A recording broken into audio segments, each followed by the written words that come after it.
que la cruz de nuestro Señor y Salvador Jesucristo está siendo desafiada más que nunca? Y la Biblia enseña que al acercarnos más al fin de todo, esos desafíos no solo que serán más intensos, sino también más crueles. Por eso deseo hablarles de las señales de los tiempos y el principio del fin. Yo sinceramente creo que estamos ya en el comienzo del final de los tiempos. Pero escúcheme, no estoy desanimado. Antes, por el contrario, estoy muy animado al ver cómo van calzando todas las piezas proféticas.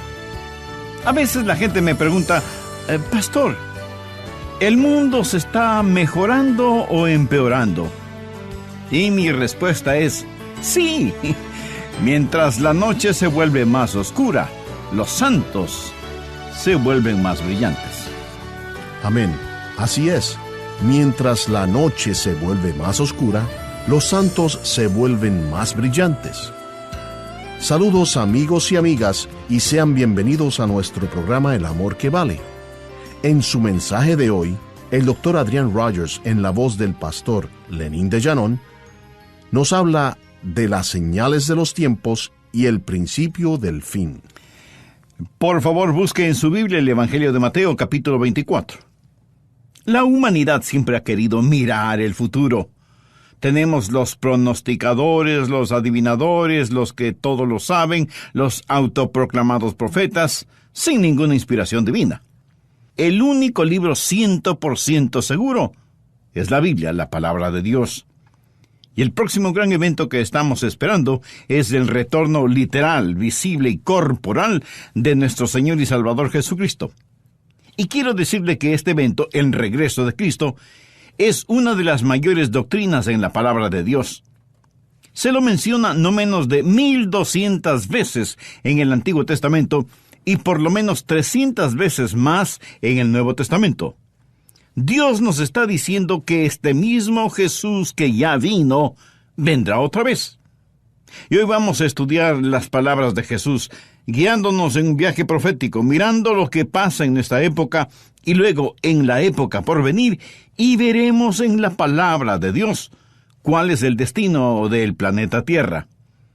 Esto es muy importante para nosotros hoy porque los que estamos viviendo en la actualidad podemos decir con seguridad que el futuro ya está aquí.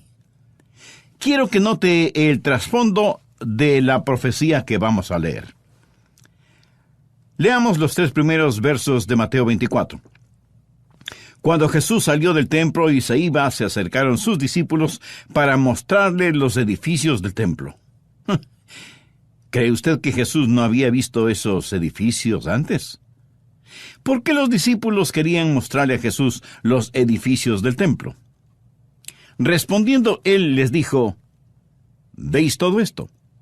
De cierto os digo que no quedará aquí piedra sobre piedra que no sea derribada.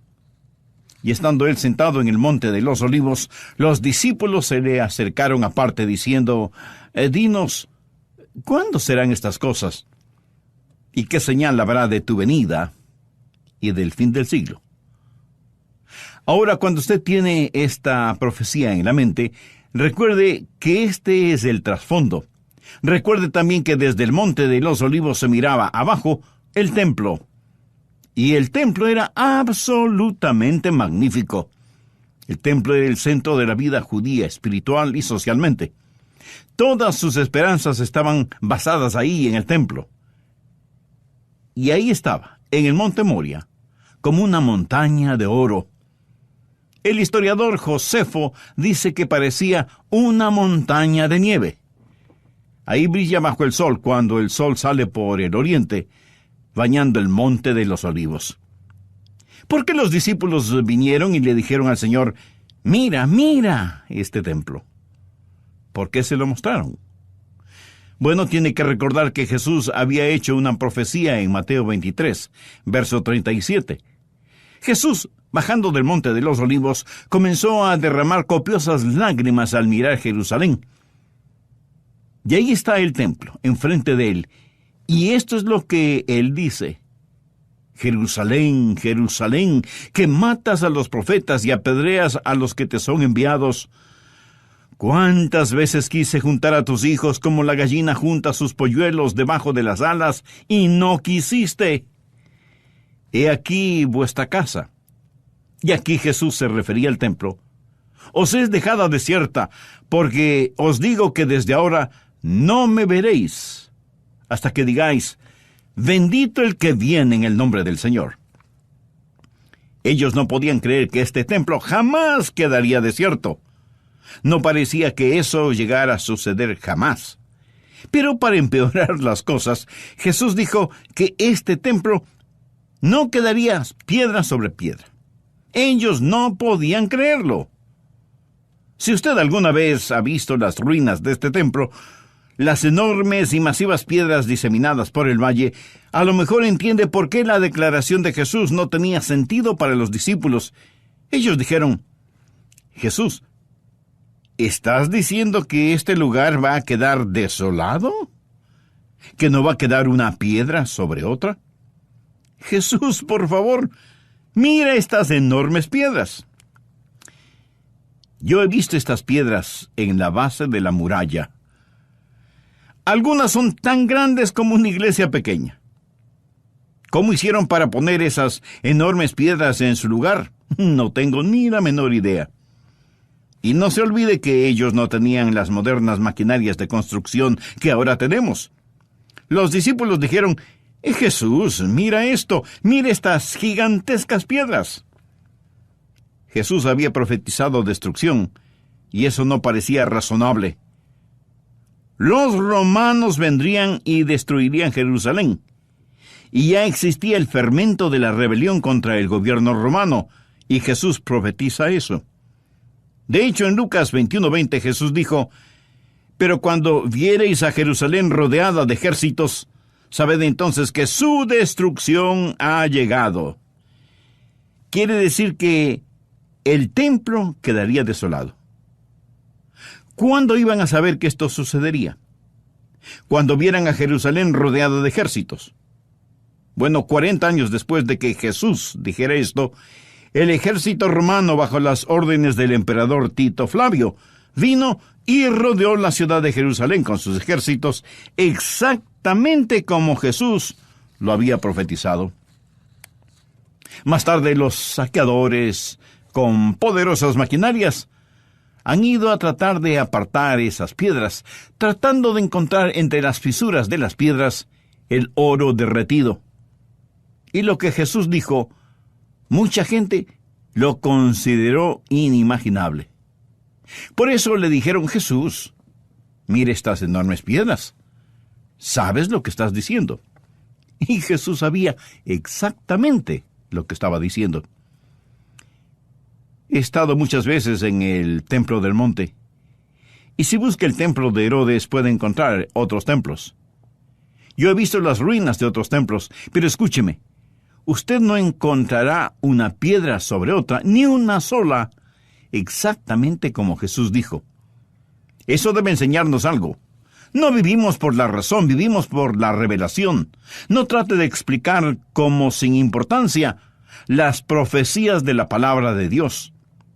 Esto es el trasfondo de esta profecía concerniente a la segunda venida del Señor Jesucristo y de los que cuestionaron esto.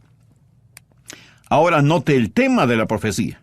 Dice el verso 3, y estando él sentado en el monte de los olivos, los discípulos se le acercaron aparte diciendo, dinos, primero, ¿cuándo serán estas cosas? Segundo, ¿qué señal habrá de tu venida? Y tercero, ¿cuándo será el fin del mundo? Los discípulos hicieron estas tres preguntas. Primero, ¿cuándo serán estas cosas? ¿Cuándo será destruido el templo? Segundo, ¿cuál será la señal de tu venida? La palabra venida aquí es la palabra griega parusía y significa venir en poder y gloria. Por lo tanto, ¿cuándo, Señor, vas a instalar tu reino? ¿Cuándo vas a comenzar a reinar? Tercero, ¿cuál será la señal del fin del mundo? La palabra mundo aquí significa el final de la época. Ellos pensaron que se acercaban al final de la época antigua y que una nueva época, la época mesiánica, iba a empezar. Por eso le hicieron a Jesús esa pregunta. Recuerden que eran judíos cristianos los que hacían estas preguntas, y vamos a ver las señales de los tiempos que tienen que ver con Israel y con la iglesia. Lo que hace Jesús aquí es mirar a través del túnel del tiempo y les da las señales de los tiempos, los días y épocas entre el tiempo que ellos existieron y cuando Jesucristo vendrá otra vez. Y les da 7 marcas o señales, y de eso vamos a hablar hoy. Preste atención. Primero, Jesús dice que la primera marca será la decepción de falsos cristos. Miremos los versículos 4 y 5. Respondiendo Jesús les dijo: mirad que nadie os engañe, porque vendrán muchos en mi nombre diciendo: yo soy el Cristo, y a muchos engañarán. Jesús dice que una de las marcas de los últimos días, el final de una época, será un tiempo de gran decepción. Y tanta gente ha sido engañada a pesar de que la Biblia nos advierte para que no seamos engañados. Veamos rápidamente 1 de Juan 4, los versos del 1 al 3. Aquí el apóstol Juan dice: amados, no creáis a todo espíritu, sino probad los espíritus si son de Dios. Porque muchos falsos profetas han salido por el mundo. En esto conoced el Espíritu de Dios. Todo espíritu que confiesa que Jesucristo ha venido en la carne es de Dios. Y todo espíritu que no confiesa que Jesucristo ha venido en la carne no es de Dios. Y este es el espíritu del anticristo, el cual vosotros habéis oído que viene, y que ahora ya está en el mundo. Hace más de 2000 años que el espíritu del anticristo está en el mundo. La palabra anticristo toma la palabra Cristo y antepone el prefijo anti, que significa en contra de o en lugar de. Puede significar cualquiera de las dos cosas o puede significar ambas cosas. El anticristo viene en contra del verdadero Cristo y se presenta a sí mismo como el Cristo. Y por lo tanto, hay muchos falsos cristos y falsos mesías. En los últimos 50 años, no menos de 1200 han proclamado ser los Cristos. Y yo me asombro y maravillo de lo que la gente puede creer. Segundo, habrá una división de conflicto continuo. ¿No ha pensado que en más de 2000 años el hombre pudo haber resuelto el problema de la guerra y hacer del mundo un lugar seguro? Desde que era un niño, he escuchado promesas de guerra para terminar con todas las guerras y para brindar seguridad al mundo. Pero Jesús dijo que eso nunca sucederá. Miremos los versos 6 y 7. Y oiréis de guerras y rumores de guerras. Mirad que no os turbéis, porque es necesario que todo esto acontezca, pero aún no es el fin. El mundo, desde el momento que Jesús hizo esta declaración hasta el día presente, más de 2 milenios, ha estado plagado por el espectro de la guerra, y las guerras crecen en número, y las guerras crecen en intensidad. Piensa en lo que está sucediendo en estos días. Piensa en el conflicto en el Medio Oriente. Considere lo que está pasando en Irak, en Irán, en Afganistán, o lo que está sucediendo en Corea del Norte o en la China Roja, solo por nombrar algunos lugares. En 6000 años de historia registrada del hombre, se calcula que 600 millones de personas han muerto en las guerras. Pero lo aterrador es, escuche con atención, lo aterrador es que la mitad de esos 600 millones han muerto desde 1900. ¿Entendió? La mitad de los que han muerto en 6000 años han muerto desde 1900. Parece que estamos viendo que todas estas cosas están llegando a un clímax. Esta generación, la generación en la cual estamos viviendo, ha visto más guerras que ninguna otra generación. Terrorismo, secuestros, bombardeos, asesinatos, sabotajes, guerras. Y pareciera como si todo esto se centrara en Jerusalén. ¿Tiene la Biblia algo que decir al respecto? Por supuesto que sí. Leamos Zacarías 12, versos 2 y 3. He aquí yo pongo a Jerusalén por copa que hará temblar a todos los pueblos de alrededor contra Judá, en el sitio contra Jerusalén. Y en aquel día yo pondré a Jerusalén por piedra pesada a todos los pueblos. Todos los que la cargaren serán despedazados, bien que todas las naciones de la tierra se juntarán contra ella. Continuos conflictos, divisiones. Tercero, desastres de cataclísmicas consecuencias. Mateo 24:7 dice, porque se levantará nación contra nación y reino contra reino, y habrá pestes y hambres y terremotos en diferentes lugares, y todo esto será principio de dolores. Jesús, mirando a través del tiempo, dice que habrá hambre. Usted podría pensar que tal vez el hombre, con abundante habilidad agrícola e ingeniería genética, habría ya resuelto el problema de la hambruna. Pero el problema del hambre en nuestro mundo es doble. Primero, la falla de la agricultura misma, y segundo, el embudo que significa la distribución. Aun cuando tenemos los alimentos, no podemos hacer llegar esos alimentos a la gente que realmente los necesitan.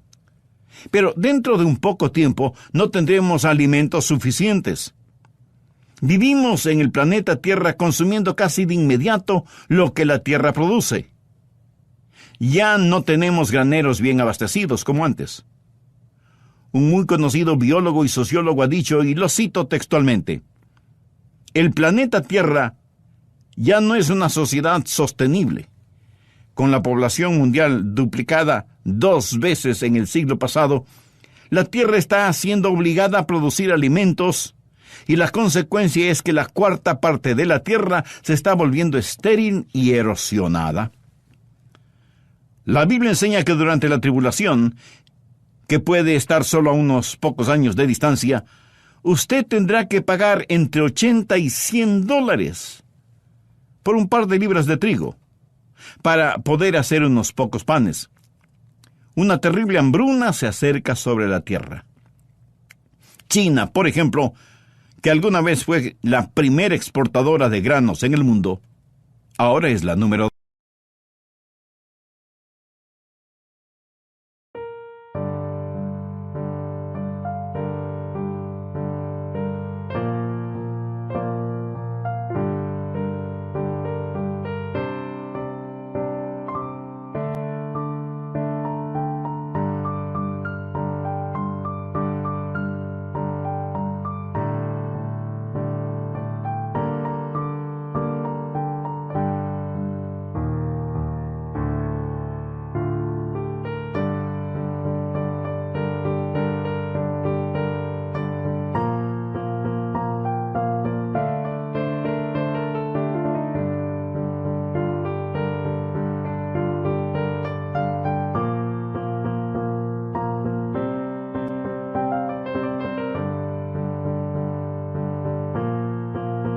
2. Pero Jesús no solo habló de hambruna, habló también de plagas. Se podría pensar que en 2000 años mucho hemos aprendido sobre plagas. Recuerdo cuando era pequeño y que decían, hemos conquistado la polio. Y yo pensé que eso era maravilloso y que muy pronto enfermedades como la polio, el sarampión y otras más serían eliminadas. Pero hicieron su aparición las enfermedades venéreas y el SIDA y el ébola. Y parece que cada día aparece una nueva y mortal plaga. Y como si todo esto fuera poco, estamos enfrentando en la actualidad el fantasma de la guerra químico-biológica. Jesús dijo que las plagas serían una señal de los tiempos y también mencionó temblores y terremotos, y tal parece que el planeta mismo está jadeante de dolor. Cuarto, habrá una difamación de cristianos consagrados. Mis amigos, si amamos al Señor Jesús,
Jesús.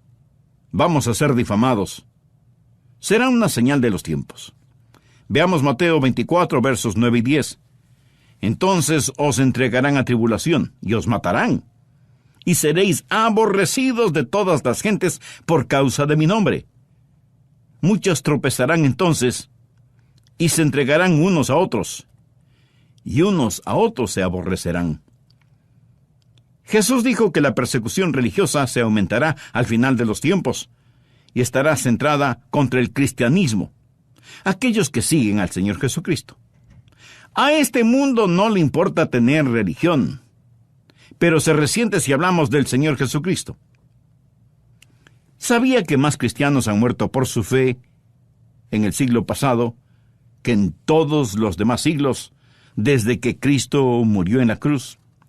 Se estima que más cristianos fueron torturados y asesinados en 12 meses durante la Segunda Guerra Mundial que los que murieron bajo Roma en los primeros siglos después de Cristo. Algunas autoridades dicen que más de 50 millones de cristianos fueron masacrados en Rusia y otros países entonces comunistas porque mencionaban el nombre de Cristo. Desde la ascensión de Cristo, ninguna generación ha visto persecución mundial contra los cristianos como la que se efectúa en la actualidad. Abra sus ojos y mire alrededor suyo. Bíblicos creyentes cristianos son la burla de todos. El mofarse de los cristianos se ha convertido en el deporte favorito en los periódicos, radio y televisión. Y es triste ver lo que está sucediendo. Pero esta persecución de los últimos días se volverá al rojo vivo. Y me pregunto cuántos calientabancas dominicales desaparecerán de las iglesias cristianas bíblicas. Va a haber una persecución de creyentes en los últimos días que separará a los verdaderos creyentes de los cristianos nominales.